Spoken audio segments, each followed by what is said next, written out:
Hi, everyone.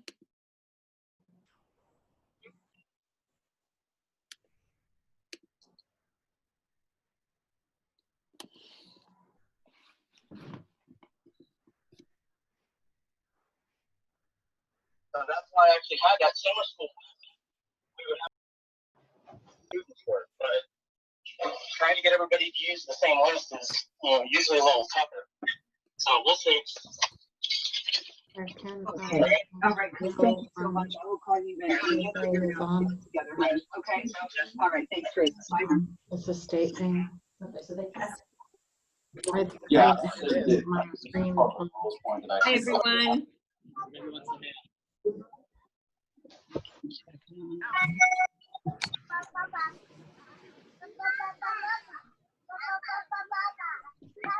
They're letting everybody in now. Hi, can everyone hear me? Yeah, there's a lot of Thank feedback, you. Lynn. Okay, okay, let's mute.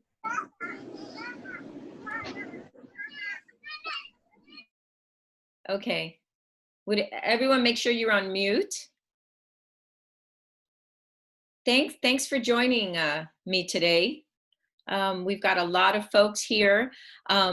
We had hoped to talk about summer plans. I see some principals on that we're going to talk about summer. But we just got a major announcement from the Florida Department of Education. They're going to release their report with guidelines. And I've looked through it. There's a lot of questions that we have on our end.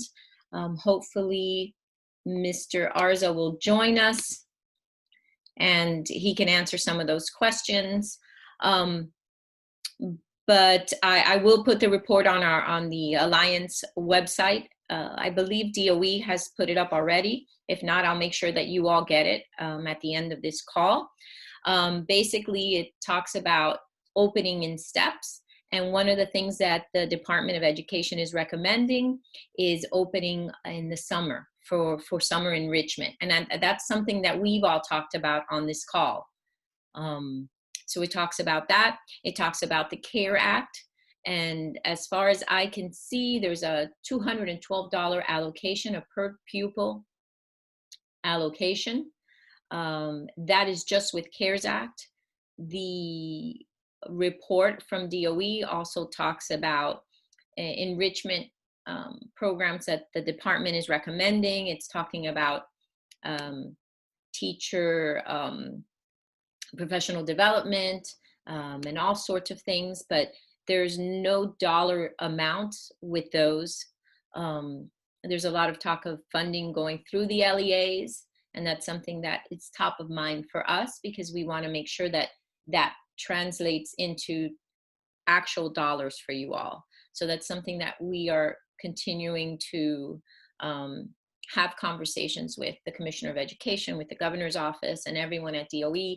And I must say they've all been incredibly open to conversations. Adam Emerson, Dr. Graham, the governor, everybody's been willing to talk and to listen. And I think you'll see that in this report. You'll see it mentions charter school networks. It mentions just the steps, and it is inclusive. It also includes the language about equity that we all saw at the beginning of this. So let me see. I'm going to share my screen because I pulled a couple of slides from the report. And that way you can see for yourself.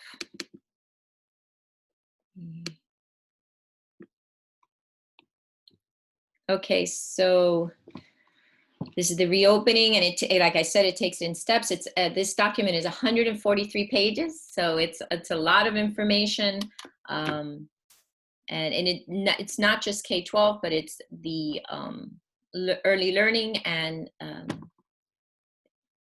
colleges and universities as well. So this is what it talks about, the approach, the steps, and you'll see June 1, they're asking for, if campuses can open up for youth activities and summer camps, mainly enrichment. I know some charter schools are already, had already planned on doing this. And that's what we were going to talk today on this call. So I know that's top of mind. I'm sure you've heard a lot of districts talking about summer enrichment and making sure their kids are all caught up by August. And I'll make all of this available after the call to you all. Oops. Okay. And then, of course, very detailed plans, and they mirror the CDC recommendations that if you have summer or, in the fall, recommendations for, at the front door of everything that we're expected to do. It's a lot for you all, but I know that in order to keep the facility safe and also peace of mind for parents, because I think that although the recommendation is to open in the fall, we do have a lot of parents that still may be hesitant. But I think the more that we implement these steps, the smoother the transition will be. Okay. Does anybody have any questions? Of course I do. Marie, of course. How are you? I'm good. How are you? Good.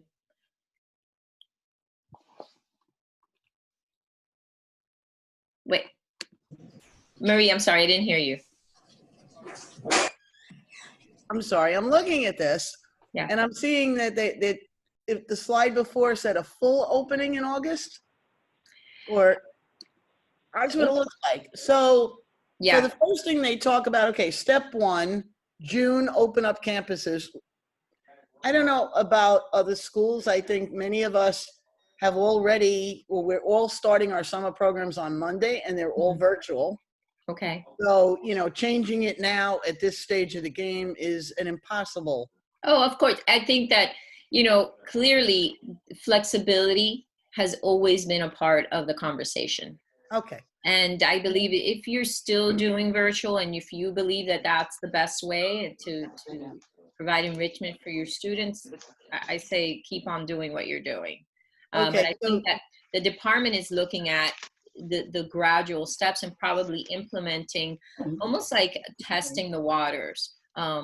If you look at everything that is required by the CDC to have events on campus or kids on campus, it takes some planning. And I've got a couple of principals on the call that can talk after I go over these slides, can talk about how they implemented their summer.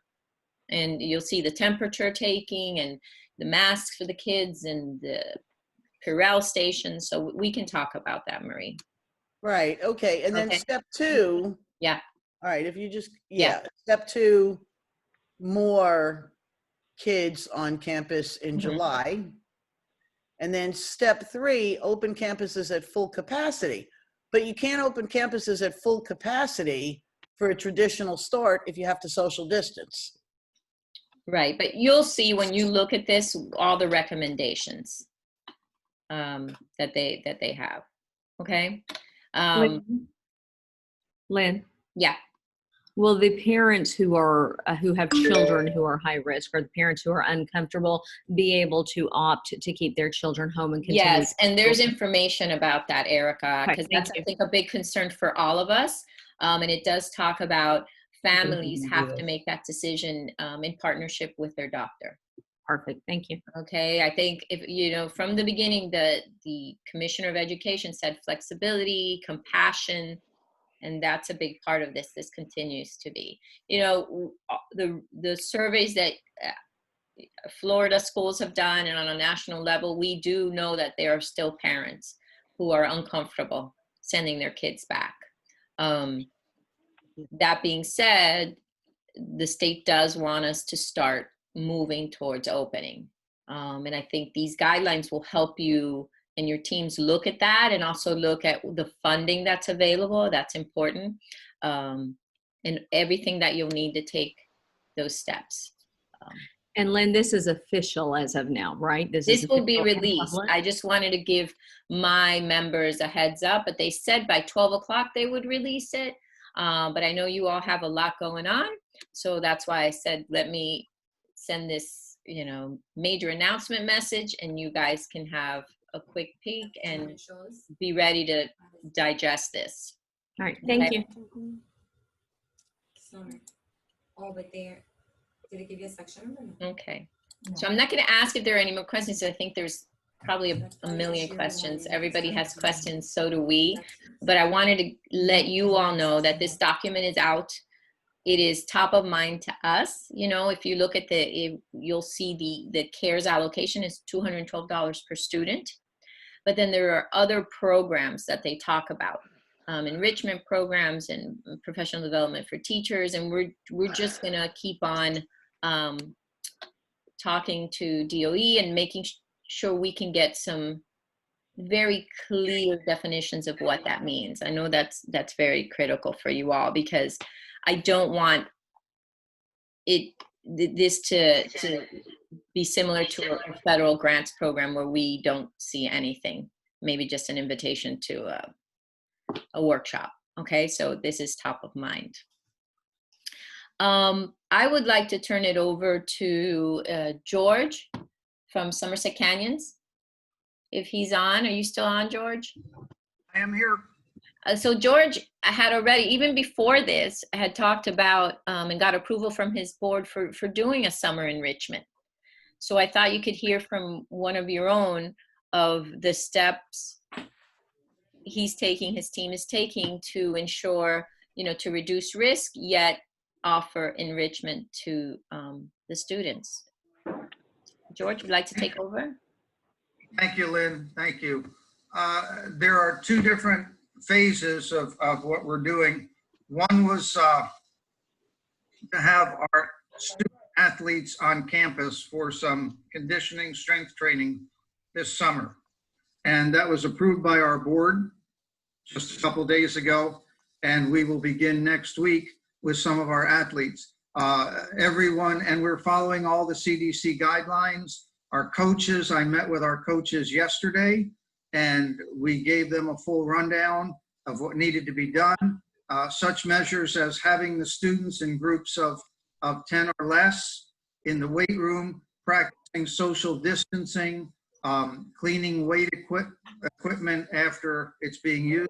First of all, when a student arrives, a coach will meet them at their car. They will have their temperature taken as soon as they get out of the car. And if it meets the normal standard, 100.4 degrees or lower, they will be allowed in. If not, they'll have to get back in their car and go home. And then they come in and they work out groups of 10 or less with a coach, and following all the CDC guidelines. One thing I learned is they're discouraging the use of water fountains. There's too much of a possibility of contamination there. And so our students will bring their own water bottles, as athletes often do, and only drink out of their own. They also don't want balls shared, footballs, basketballs, anything like that, which you can't do anyway for strength and conditioning training. But the idea of any object being shared between 2 or 3 or half a dozen students is strongly discouraged or prohibited, I guess. And so we'll have students on campus from staggered times in our weight training and on our field to do a little strength and conditioning training. And I think that's a good positive step in the right direction. As Lynn, you were showing the slides that Florida Department of Education wants to gradually start to open things up. And that's our first step. Yeah, and it's a good test run for you and your team. Yes. Yeah. Exactly. Yeah. Now, another thing, Lynn, that we're doing virtually that we planned is Durrell College. Is this a good time to talk about Durrell College? I looked. Well, look again, but I just looked. Yeah, George. Yeah, if you want to share with yeah, Okay. share with your colleagues what you're doing. Yes, another an enrichment program we're doing this summer is we're doing our primary dual enrollment provider is Doral College. And we have a unique relationship in Palm Beach County with Doral College because we can start our middle schoolers in a Doral College dual enrollment program. Those who qualify, those who are able to actually do the coursework and succeed. And this summer, like last summer, we will have over 40 of our students, those who've graduated 8th grade, before they even set foot in 9th grade in August, they will be taking a dual enrollment course through Doral College and getting college credit for that. The program we started last year has helped us retain some of our top students. Sometimes being a 6 through 12 school, we lose some 8th going to 9th because they want to go to another high school with different offerings. But we enroll some of our top students in this Doral College program, and they take the credit here in the summer, and then they're a lot more willing to come back in 9th grade and spend their high school with us because they see how well we've guided them in some of these programs. And Lynn, with your permission, Jenna Neal, who has run the nuts and bolts of that Doral College summer program, is here with us. And with your permission, maybe she could talk for a minute or two about exactly what we're doing with that. Sure. Thank you. Jenna? Hi everyone. So just really quickly, so we call it Cougar College. Our mascot is the Cougars. To try to give our outgoing 8th graders, rising 9th graders something to look forward to and kind of strive for before that they enter high school. So we look at reports of our current 8th grade students who meet certain criteria. They have to have a 3.0 high school GPA. We look to see if they've completed Algebra 1, if they've completed physical science, a medical course, even Spanish, more of like the academic classes to ensure that they have that 3.0 or higher, so that we're setting up our students for success. If they've only ever taken high school Spanish, not that they can't be successful, we want them to have a couple of other classes as well. And we enroll them in college success skills over the summer. We do have a teacher on campus that is contracted with Doral to teach the course. So it's somebody that they're familiar with. It's probably a teacher that they've had if they've stayed with us throughout middle school. So it's a familiar face. Last year we were able to do it on campus, where students arrived on campus. They're able to log into Schoology and work through the course with the teacher present. This year we'll be facilitating it online. We'll have designated Zoom sessions with the teacher to go through the entire course. So they're gonna experience their first dual enrollment course before they even go into 9th grade. And then this year we're looking at having them do an AccuPlacer test or a PERT test so that they can continue taking dual enrollment classes as soon as they start 9th grade in the fall. So we're just trying to help our students. They're very eager to learn, and they're very eager to start college level courses and dual enrollment and all of that kind of stuff. So we're trying to help track them in the direction that they want to go. Okay. Thank you, Jenna. That's great. So I love it because you're testing the waters for reopening and still keeping them engaged. Okay. Brenda Cruz. Brenda, you're on. So Brenda is a principal with Mater Bay in Miami, and she was planning also to do an enrichment program. Can you talk about the program and first of all, how you're getting your campus ready? Because I listened in on a meeting yesterday and you were very methodical about the prep stations and preparing your team with the kids. If you could take your colleagues through that. Absolutely. We're doing similar to a summer camp, but we're calling it a summer enrichment. We've been able to do 2 shifts throughout the day to be able to group the students accordingly and remain in the same groups. So in the morning, we'll have a session from 9 to 11, and we'll have a break, and then we'll start another afternoon session. We'll be able to do a checklist of a temperature checks, requiring the students to have the masks. We followed all the CDC guidelines as recommendations to make sure that it was a successful program. We're offering cheerleading, dance, soccer, and baseball. They're all drill based, so they're not actual full contact. So they can do the drills and not have an issue. We're not doing any of the water fountains, kind of similar to George. But we opened it up for the elementary students. I know some of the parents were looking for programs to be able to register their students in for the summer. So we're going to try it out, and also gives us a good idea of what will happen in August. Now that we kind of see that previous screen that you posted, how to implement some of those things. All right. Any other recommendations? I know yesterday you were talking about cleaning, and I have Tony Batayan from Property Works here who can touch on that. But Brenda, some of the cleaning, you talked about that, supplies that you all need. Absolutely. We are going to do a training with the staff and a training with the cleaning crew, because it's not the traditional cleaning that the maintenance and custodians are used to. So we purchased alcohol, and we're putting it in individual bottles which are assigned to each group, so that as the students get off the vehicle, their hands can be washed immediately right there. And it's something that's handy. We can refill it, and it's easy and accessible to get. Plus the alcohol, which is a 70 proof, can be used for other things and other items that they need to clean throughout the day. So it's kind of a versatile item to use. Some of the cleaning products we're finding that only can be used for cleaning products. So we felt that that was a better way for us, and it would work better. Now the deep cleaning that's being done in between the two sessions does entail, COVID specific cleaning products that we'll use in all the areas that the students are going to be in. Does anyone have questions for George or Brenda? These are your colleagues, and they're implementing what the state is talking about. They're doing it already. So this is a good time to hear from folks that are sitting in your seat. Anyone?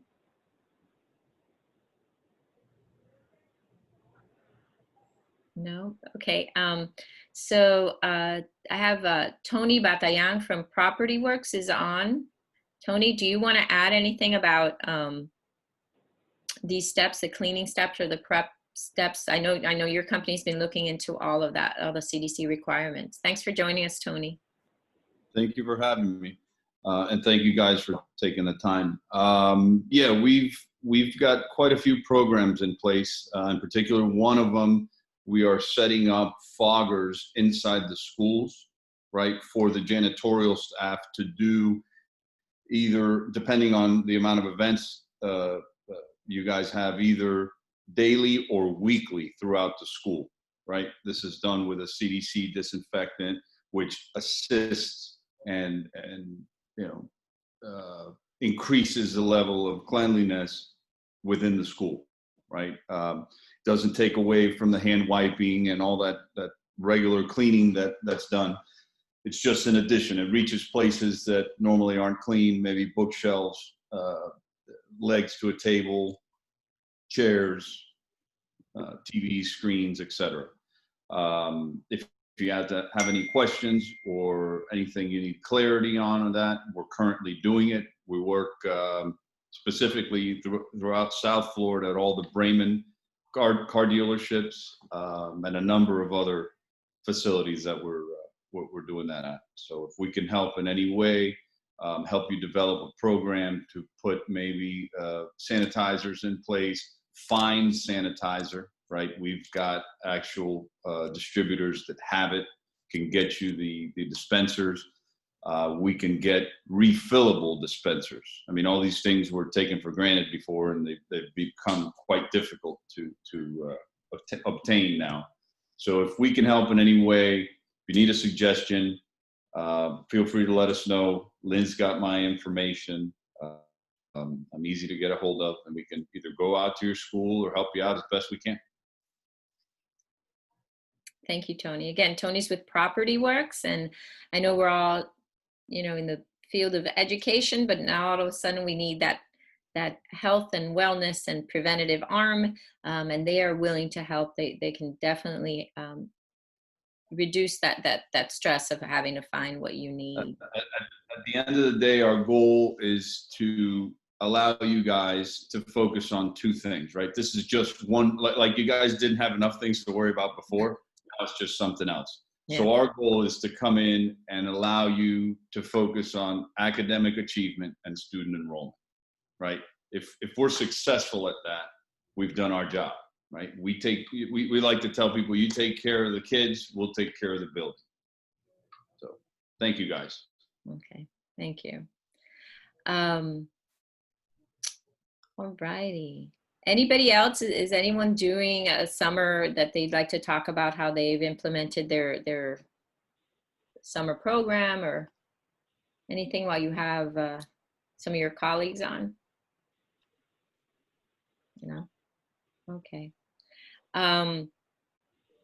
Well, like I said earlier, the 143-page document has a lot of details about the steps for reopening. And I think we were all planning for a more of a distance learning August, but it looks like the state definitely wants us to open up our campuses again. That is great news for some parents, I think worrisome for others, but I want you to know that you can rely on the Alliance and this group right here throughout the distance learning. Our principals have relied on each other, even especially the independent folks that feel very alone. They know they're not alone. There's a whole network of charter school principals at the ready to help. And if you don't know one, please give me a call or anyone on the Alliance team, because I've yet to call on a principal to ask to help another that I've gotten to know. Everybody's willing to help and share what they're doing. So please reach out to me. Our charter schools have done an amazing job. I mean, statistically, if you look across the country, they say that kids have fallen behind, that distance learning didn't work. However, if you look at Florida, we see that it did work.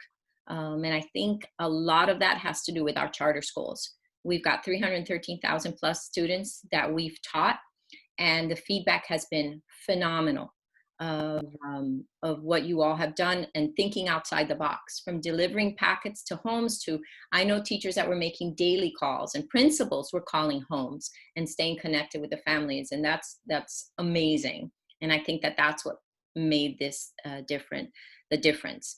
I've also received great feedback from parents about charter schools. Marie, you were gonna? Yeah, I had two quick questions. One of the questions is regarding funding. Let's say, I mean, I know they want the kids back, but if we're socially distancing, you can only bring back half of them. So you still, I think, would have to do partially distance learning and partially brick and mortar. Right, a hybrid, right?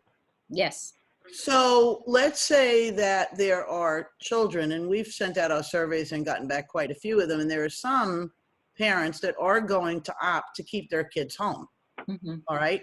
So is there going to be any type of a funding issue if we have students who opt to do it all via distance learning, or are they going to have to show up one day, or do you know how that's going to work? No, I know in this document they talked about how to take attendance, but they're still your student, Marie. One thing that happened this week as well that was a major announcement was Csp Flexibility. At the onset of distance learning in the pandemic, the Alliance worked with the Department of Ed, and we advocated to the U.S. Department of Education, asking us to use the unused CSP charter school program dollars that we had in the state, if we could create a grant situation for high need schools to apply for those dollars to meet those digital needs, Marie. So not only devices, but devices and connectivity. And that's something that we all talked about. Dr. Garcia talked about, he's like, yes, devices is one thing, but what about connectivity? So that is one of the funding streams. So they wouldn't, but my concern is, would they turn around and say, you know, the districts, for example, that if we have students who choose to go all distance learning, they don't want to come in at all, mm-hmm. and their parents opt for that, are they going to then turn around and call that quote unquote virtual and not allow us to service our kids full-time distance learning? Well, I think if they're still enrolled with you, are you providing the distance learning, or are you saying the child is leaving to Florida? No, we would be, in other words, if this goes the way it obviously looks like it's going to go, you're going to have, you know, 2 days of in school, 2 days out of school, and you know, however that's structured. Mm-hmm. But we have parents who don't want to send their kids back at all. Right. So my question is, I don't have any concerns about the funding if the student is coming a couple of days and doing distance learning a couple of days. My question is, what happens with the funding if the parent opts for the child to not come into the building at all? Okay, but I will look into that, and I will ask that question specifically to the department. And in fact, DOE is having a webinar at 3 o'clock to talk about this report. So that's right. We address that. But it was my understanding that if the student is still enrolled with you and registered with you, that student is your student.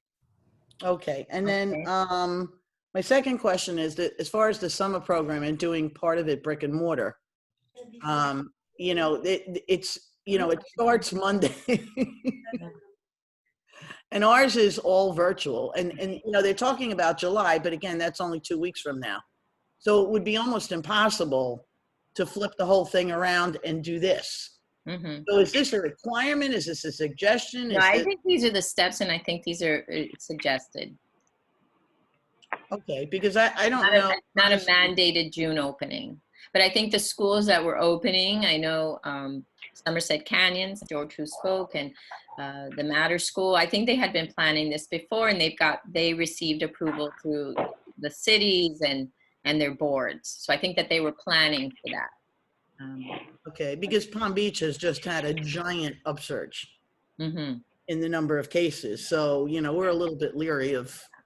And, you know, flexibility, you all know what your team can do. That's the beauty of the charter school. You know what your team can handle. It's not just about the kids and the families, but no one's mentioned teachers here and staff, but that's a big, big concern. Some teachers are not ready to go back. And we have summer school and ESY. So yes. We have, you know, a couple hundred kids coming. Right. So Marie, I believe your kids are still your kids if they're registered with you, and the funding will remain. But that is a good question for us to pose, a very specific question to DOE. So thank you for that. Perfect. Thank you. Lynn, if I may, I would assume, just to address some of the concerns that Marie has, that some of the rules that apply during the time that we were virtual just recently would apply also to starting up.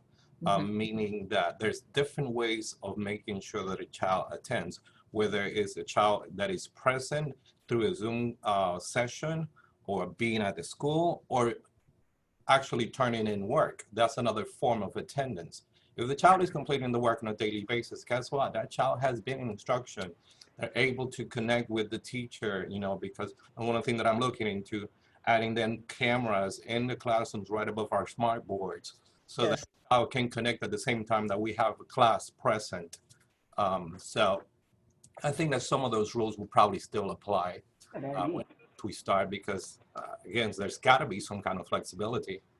That's the only way we can do it. Absolutely. And Dr. Garcia, I know some of the networks have looked into that, having a virtual situation where the student is at home, but still watching the class as it's being taught. Correct. Yeah. Yeah. That's exactly what we're looking at. Yeah. I know that the Csp State folks have you know, they're planning that. And I believe some of the Somersets as well, and Matter schools. Is anyone from CSUSA on? I know I talked to them yesterday about their summer program and their fall. Okay. All right. Does anybody else? I don't have a lot of answers. I skimmed this report like an hour before I got on this call. Mainly the funding portion. I'm like, funding. But there is talk about, you know, covering your PPE, the protective gear. So we'll, you know, digest all that information and send you all a summary plus the actual report. Okay. Anything else? Anybody else? I just wanted to add that one of the things I was mentioning to a couple of my admin staff that is here with me, that we need to do due diligence now in logging into our student system, because our system identifies students who have certain allergies or conditions that could put them in a high-risk position. So we're going to go immediately check that so that we know who we need to reach out to and probably recommend that they do it virtually rather than coming on campus. Okay, that's a good point. It's a really good point.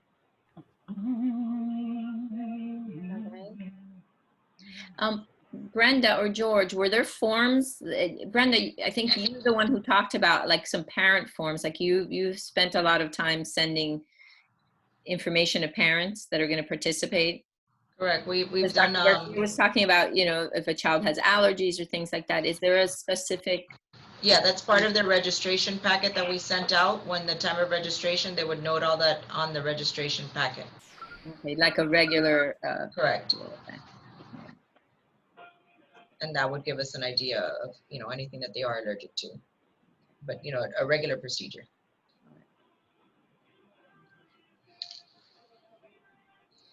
All right.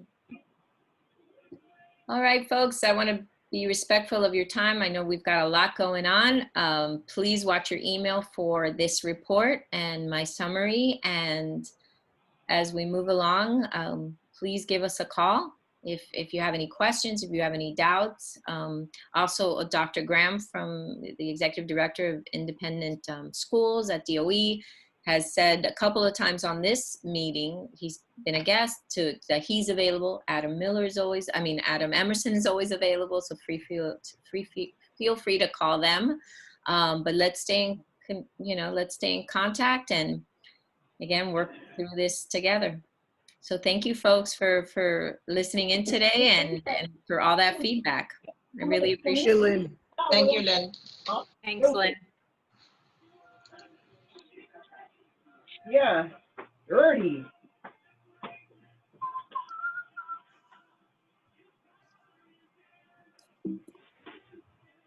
So, Lynn, Yes? this is Jesse. Hey, Jesse. How are you? Good. So you will be sending out the report itself. Yes, I think DOE is supposed to send it out, but I will send it to you, Dr. Jackson. So you're ready. Okay? Cool.